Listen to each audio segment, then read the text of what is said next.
Assalamualaikum warahmatullahi wabarakatuh. Halo adik-adik, perkenalkan nama kakak Salsa Delawanti Dwi Ningtyas.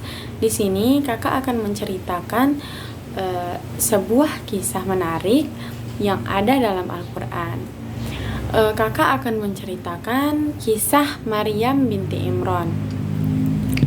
Maryam binti Imran adalah wanita yang paling baik pada masanya, yang kisahnya diceritakan dalam Al-Quran. Nama Maryam banyak disebutkan dalam Al-Quran. Bahkan ada surat yang bernama Maryam. Di antaranya terdapat dalam surat Al-Imran ayat 33 hingga 37 dan surat Maryam. Maryam adalah anak keturunan keluarga Imran dan Hannah, pasangan suami istri yang telah lama menantikan kehadiran seorang anak. Berkat ketakwaan mereka, pada waktu yang ditentukan Allah, Hannah mengandung bayi perempuan yang saat lahir diberi nama Maryam. Kisah ini terjadi pada masa dakwah Nabi Zakaria kepada kaumnya, yaitu Bani Israel. Tepatnya di daerah Basyrah, Palestina. Hiduplah keluarga kecil sepasang suami istri bernama Imran dan Hannah yang terkenal karena kesalehan mereka. Pada salah satu doanya, Imran dan Hannah meminta kepada Allah agar diberikan keturunan. Dalam masa penantiannya, Allah Subhanahu wa Ta'ala memberikan kabar gembira kepada mereka.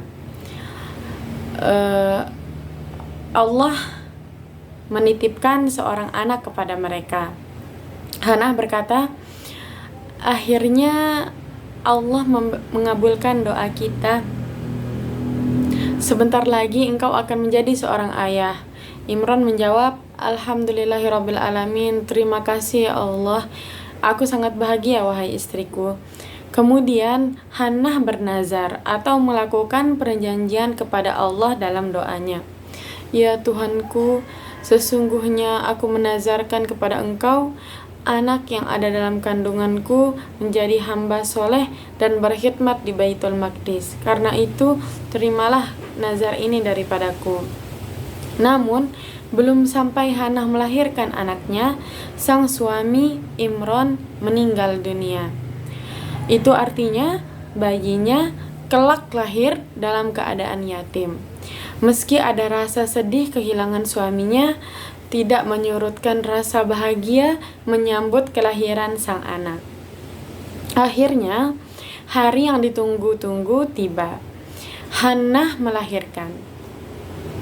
Ketika melihat anak yang dilahirkannya seorang perempuan, Hannah mulai sedih, bingung dan was-was. Hal ini terjadi dikarenakan Hannah telah berjanji ingin memberikan anaknya kepada Allah. Beliau pun pasrah kepada Allah, seperti yang disebutkan dalam Al-Quran surah Al-Imran ayat 36. Ya Tuhanku, sesungguhnya aku melahirkan seorang anak perempuan dan Allah lebih mengetahui apa yang dilahirkannya itu. Dan anak laki-laki tidak sama dengan anak perempuan. Sesungguhnya aku telah menamainya Maryam dan aku melindungkannya serta anak-anak keturunannya kepada pemeliharaan Engkau daripada syaitan yang terkutuk. Kemudian Allah menjawab doa Maryam seperti yang disebutkan dalam surat Al-Imran ayat 37. Maka Tuhannya menerimanya sebagai nazar dengan penerimaan yang baik. Beberapa tahun kemudian, Hannah membawa Maryam yang masih kecil ke tempat ibadah Baitul Maqdis. Di sana, Hannah bertemu dengan para penjaga Baitul Maqdis. Salah satu di antaranya adalah Nabi Zakaria, paman Maryam sendiri. Wahai para alim, aku datang ke sini untuk menyerahkan anak ini dalam pemeliharaan salah satu di antara kalian. Aku telah berjanji kepada Allah saat mengandungnya bahwa anak ini akan menjadi pengabdi yang berkhidmat kepadanya di Baitul Maqdis ini. Dan Allah menjadikan Zakaria pemeliharanya. Sehari-hari Maryam berdoa di mihrabnya. Maryam dibuatkan ruangan khusus mirip rumah untuknya di Baitul Maqdis.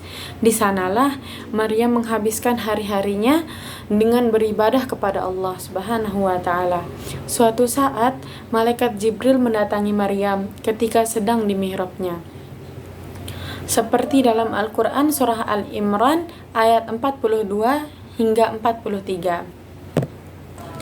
Hai Maryam, sesungguhnya Allah telah memilih kamu, mensucikan kamu, dan melebihkan kamu atas segala wanita di dunia di masa kamu.